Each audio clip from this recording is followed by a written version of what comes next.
어린이들도 재미있게 듣는 제일 쉬운 삼국지. 50일 두 번째 출사표.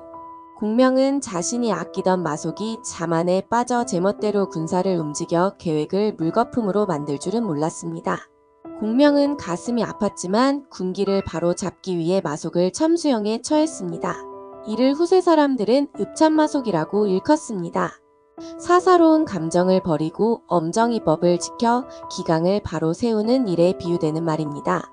이후 공명은 자신의 직책을 승상에서 우장군으로 낮추고 한중에 머물며 오로지 군사를 훈련시키고 군량을 모으며 이후를 준비했습니다. 그러던 가운데 오나라가 위나라 군대를 크게 물리쳤다는 소식을 들었습니다. 공명은 이 기회를 타 다시 중원을 공략해야겠다고 생각했습니다. 이를 의논하기 위해 많은 장수를 불러 회의를 하고 있는데 갑자기 큰 바람이 불어와 정원에 있던 소나무가 뚝 부러졌습니다. 오래된 나무가 부러지는 것은 좋지 않은 징조입니다. 설마. 그때 마침 한 병사가 뛰어들어오며 슬픈 소식을 전했습니다. 어젯밤 조은이 세상을 떠났다는 소식이었습니다.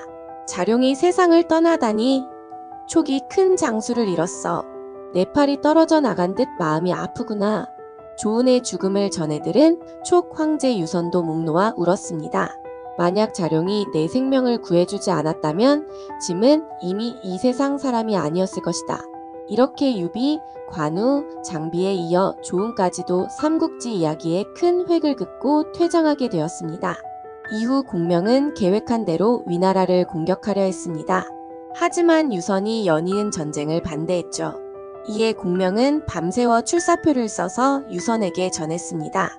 출사표에는 지금 총나라가 처한 상황과 반드시 출병해야 하는 이유가 적혀 있었습니다. 이를 본 유선은 마음을 움직여 출병을 허락했습니다. 공명은 위원에게 선봉을 맡겨 진창을 공격하게 했습니다. 하지만 사마이가 미리 대비해둔 턱에 진창에 함락이 쉽지 않았습니다. 학소라는 걸출한 장수가 위원의 공격을 잘 막아냈죠. 이에 공명은 발길을 돌려 기산을 먼저 정복했습니다. 이 과정에서 진창을 지키던 학소가 병에 걸렸고 그 틈을 타 진창도 손에 넣을 수 있었죠. 총나라 군대는 싸우는 족족 위나라 군대를 무찔렀습니다. 하지만 문제가 있었습니다. 항상 군량이 부족했습니다.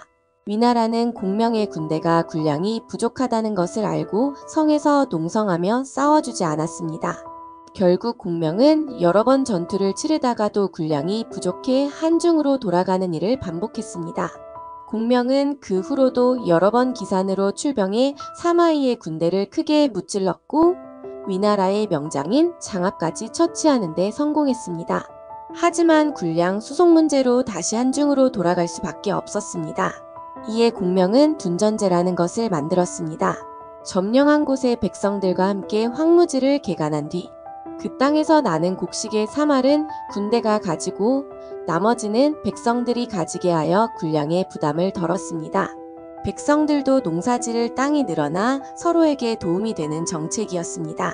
게다가 산에서도 군량을 옮기기 유리한 모구와 유마라는 수레를 만들어 군사들이 물자를 수송하는 것을 도왔습니다. 이렇게 모든 준비를 마친 공명은 6번째 기산 정벌에 나섰습니다. 사마이도 40만 대군을 이끌고 윗수 연안에서 공명을 맞이했습니다. 서로 대치하고 있던 중 갑자기 위나라의 장수 하나가 투항해 왔습니다. 저는 위나라 장수 정문입니다. 사마이가 사사로운 마음으로 군사를 부리는 것을 참을 수 없어 승상께 항복하러 왔습니다. 공명은 얼굴에 미소를 머금은 채 아무 말도 하지 않고 있었습니다. 그때 한 병사가 달려와 진영 앞에 위나라 장수가 찾아와 반역자 정문과 싸우기를 청한다고 전했습니다. 사마이가 저를 죽이려고 진랑을 보낸 것이 틀림없습니다. 제가 그를 죽여 저의 진심을 보여드리겠습니다. 정문은 말을 마치자마자 진영 앞으로 달려나가 진랑과 싸웠습니다. 진랑은 세압을 버티지 못하고 정문의 칼에 맞아 쓰러졌습니다. 이것을 본 공명이 굳은 얼굴로 크게 소리쳤습니다. 여봐라. 당장 이 첩자를 끌어내 목을 베어라. 나는 이미 진랑을 알고 있다. 그는 진랑과 닮았을 뿐 진랑이 아니다. 어째서 나를 속이려는 것이냐? 만약 사실대로 말한다면 목숨만은 살려줄 수도 있다. 이에 정무는 공명에게 사실을 고하고 공명이 시키는 대로 할 것이라고 맹세했죠. 정무는 공명이 시키는 대로 사마이에게 편지를 썼습니다. 제가 횃불을 올리면 직접 군사를 이끌고 와 습격하십시오. 편지를 본 사마이는 크게 기뻐하며 말했습니다. 하늘이 나를 돕는구나. 사마이는 진짜 진랑을 시켜 촉의 진영을 공격하게 했습니다. 그런데 진랑이 공격하러 왔을 때는 촉의 진영은 텅 비어 있었습니다. 그때 사방에서 횃불이 켜지더니 우레와 같은 함성과 함께 총나라 군사들이 밀물처럼 들어왔습니다. 후방에서 이 광경을 지켜보던 사마이는 주변에 횃불이 켜지자 정문의 계략이 성공한 것으로 생각해 자신도 촉의 진영으로 뛰어들었습니다. 그때 위영과 강유의 군대가 사마이의 병사들을 둘러싸고 공격했습니다. 결국 이 전투로 위나라의 군대는 크게 패해 많은 병사들이 목숨을 잃었습니다.